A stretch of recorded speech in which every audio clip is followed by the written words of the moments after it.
Paano nga ba kumuha ng NBI clearance dito sa Pilipinas?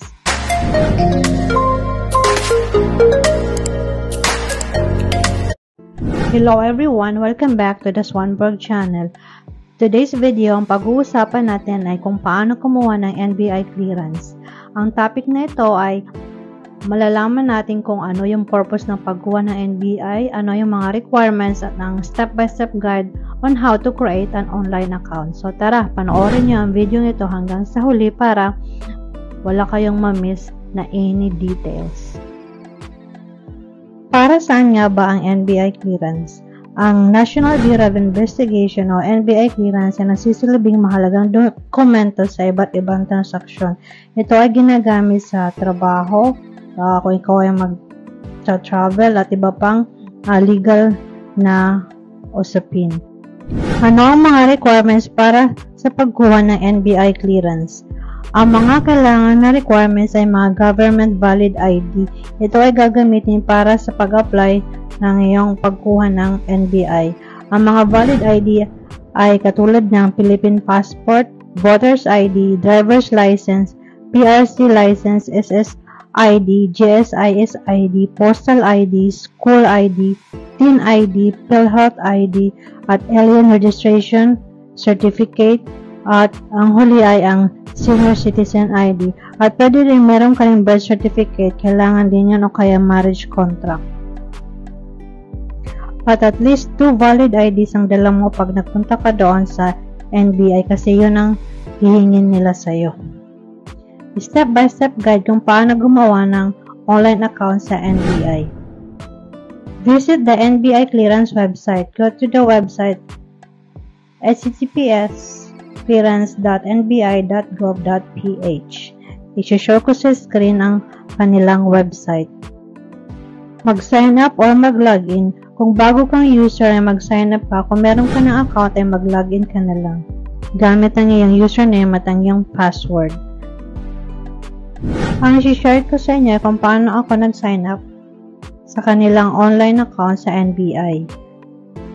Ang una mong gagawin ay pag na-open mo na yung account ay makikita ka doon registered as a new user. May tanong doon na do you have an NBI clearance issued from 2014 to present? So ang tinik kong box o ang chinek kong box ay no kasi wala naman akong NBI clearance.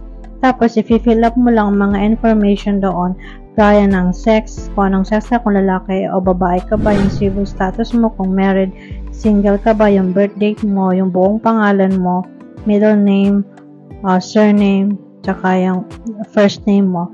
At ilalagay mo din yung phone number mo at yung email address at tsaka yung password mo. Kailangan yung password mo ay secured siya para ito ang gagamitin mo pag nag-open ka ng account sa NBI.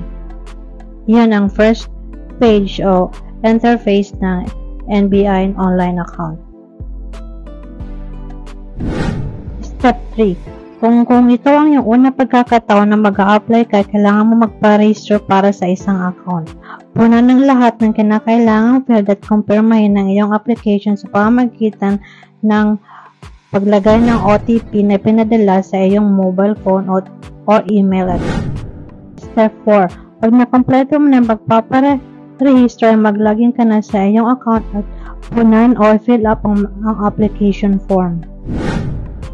Ito ang application form. Ang ilalagay mo doon ay mga personal information na katulad ng middle name, gender, nickname, aka o other name, birthplace, citizenship, complete address, mobile number, father's name and his birthplace, mother's name and her birthplace, educational attainment, occupation, religion, height, weight, complexion, and lastly, if you have identifying marks.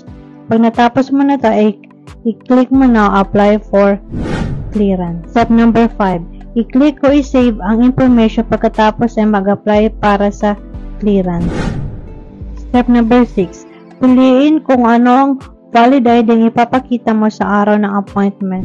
Pagkatapos ay i-click ang I agree. Step number 7. Piliin kung saang NBI branch mo isasubmit ang iyong application form. Step number 8. Piliin ang iyong gustong petsa o oras ng appointment. Ito ba ay hapon or umaga. Ang mga blue box o asul na box sa kalendaryo ay nagsasaad na bilang ng mga open na appointment date. Step number 9. Pumili ng paraan ng pagbabayad ng NBI clearance. Ito ang kakahalaga ng 130 pesos kasama ang 25 pesos na bayad sa kanilang service fee. Select your payment option o mamili ka kung anong way ka magbabayad sa NBI clearance mo. Meron sila mga option na makikita ka doon gaya ng over-the-counter bank payment, online bank payment, cash, EasyPay, 7-Eleven, Visa, Mastercard, GCash, Maya, ShopeePay, DragonPay. Ako, ang ginamit ko ay GCash kasi yun ang convenience sa akin.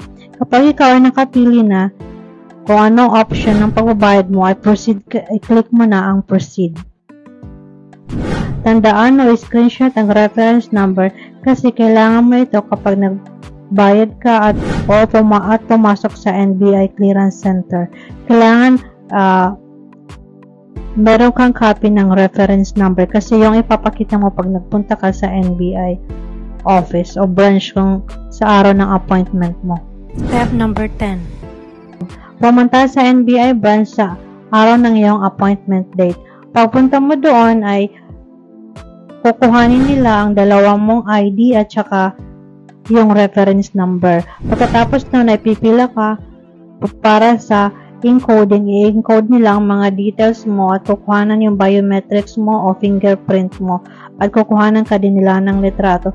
Pagkatapos nun ay proceed ka na sa collection o yung pagkuha ng iyong NBI clearance. Napakadali lang kumuha ng NBI clearance. Mabilis na ngayon ang proseso sa NBI. Yan ang mga step-by-step guide na ginawa ko paano ko nakuha ang NBI clearance. Napakadali lang basta kumpleto ka ng requirements at meron ka ng appointment online. Thank you for watching. Stay safe and God bless.